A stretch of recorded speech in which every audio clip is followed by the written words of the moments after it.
Hi, ladies and gentlemen. I am Dr. Sunil Kumar Gupta, Principal Director and Head of the Department of Hemato-Oncology and BMT at Venkateshwar Cancer Hospital, Dwarka, Delhi. Good afternoon, sir. What is cancer and how does it generally develop in the body? If you see, cancer is a growth which is not controlled by the body, even in the normal cell. Once this is uncontrolled, the term is known as a cancer. The cancer is developed in normal cell by damage in the DNA, and once there is a damage in DNA, there is an automatic growth of the cell because of the defective DNA system or a gene system in the body, and the cancer cell develop from that place. Sir, what are the most common types of cancer and who is most at risk of each type? If you see, the cancers are basically depend upon the site.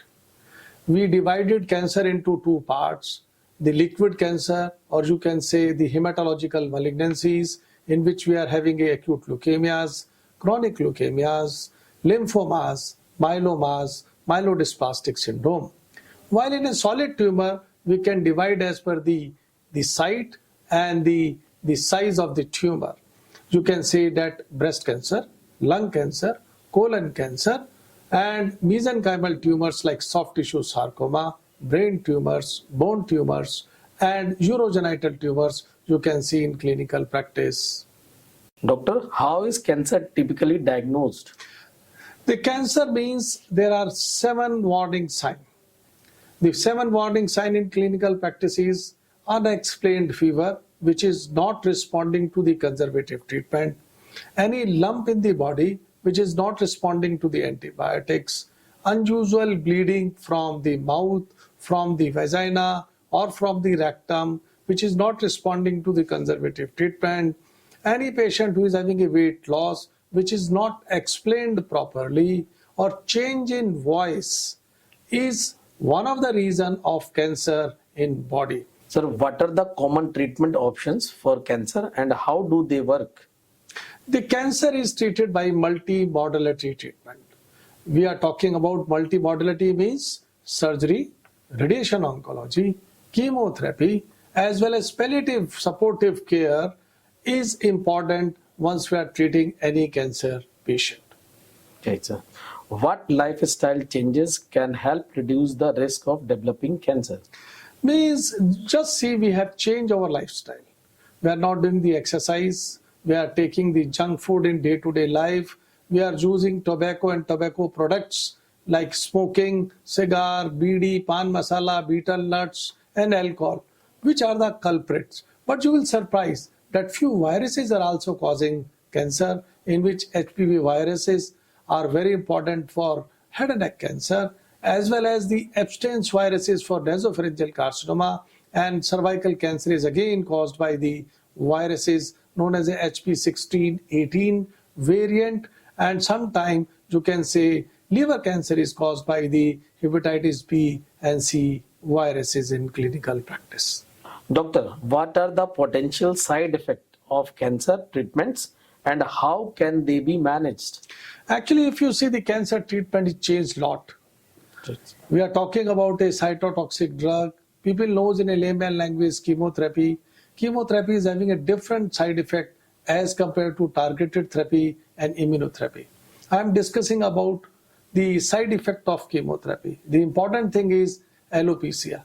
Loss of hair is commonly seen with all the cytotoxic drugs except few.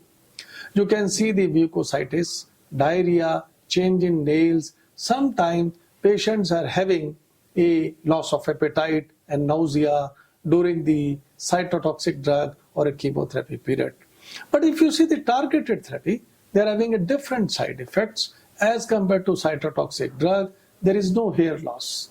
The mucositis is less, the skin changes are much less, but sometimes diarrhea reported.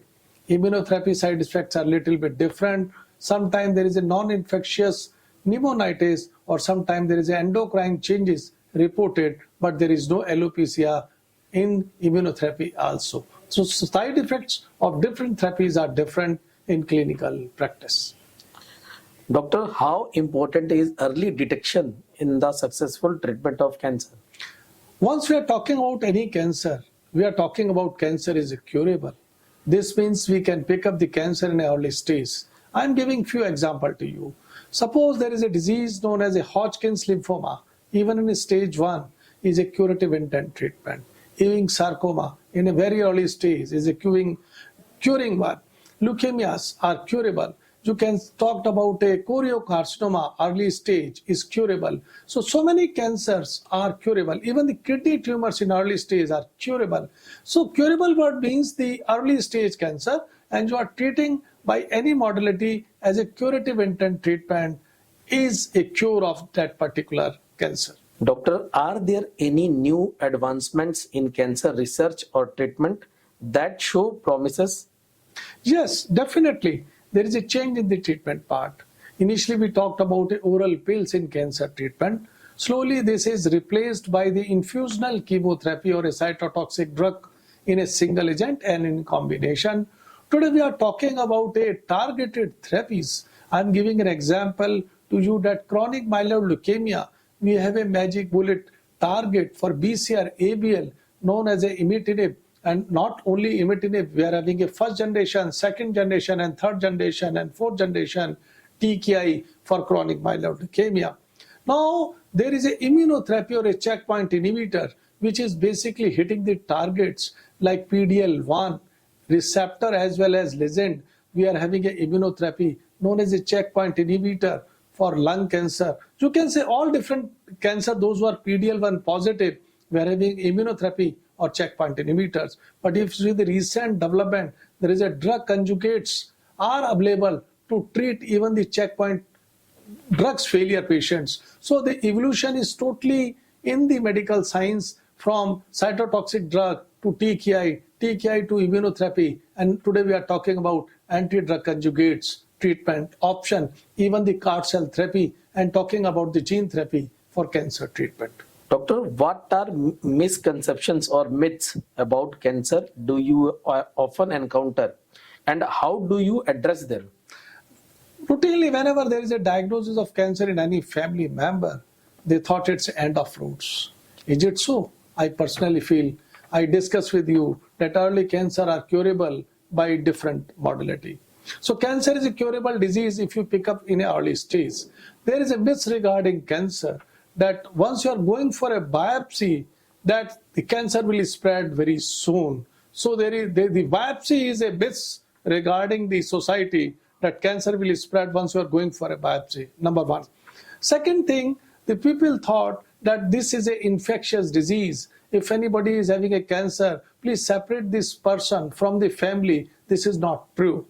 This is not true for a cancer. Cancer is a non-infectious disease except the viral etiology like a hepatitis B or a C positive patients. I personally feel myths in society regarding cancer is that cancer is curable by Ayurvedic medicine or a Siddha medicine. I'm talking about these medicine because I'm not aware about this medicine, but I am an allopathy doctor. I would like to say that as per the US guideline, cancer is curable by the recent cytotoxic drug, TKI, immunocheckpoint inhibitor, and drug conjugate or surgery, and latest development in the field of radiotherapy by IMRT, IGRT, true beam, cyber knife, gamma knife, or proton therapies.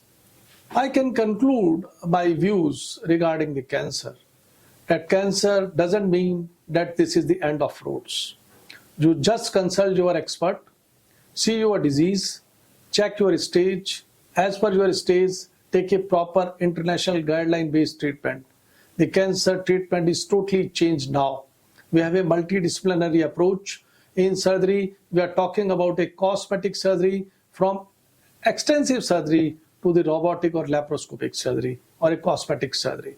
Even in radiotherapy, we are having a IMRT, IGRT, true beams, cyber knife, gamma knife, X knife, and we are talking about proton therapy now as the latest treatment in radiotherapy. In medical oncology, there is a revolution from oral pills to the infusional chemotherapy. Today we are talking about targeted therapies as well as checkpoint inhibitors, as well as gene therapy. And today we are talking about anti-drug conjugate drugs, which changes the picture of cancer survival even in advanced stage in lot of patients. It's luck of the patient, suitability of the drugs, and tolerance to the drug, and proper compliance of the patient regarding the treatment, which play important role in cancer treatment. I personally feel cancer is a chronic disease, and if you see this disease need a proper treatment by the experts and multimodality treatment team. Thank you very much.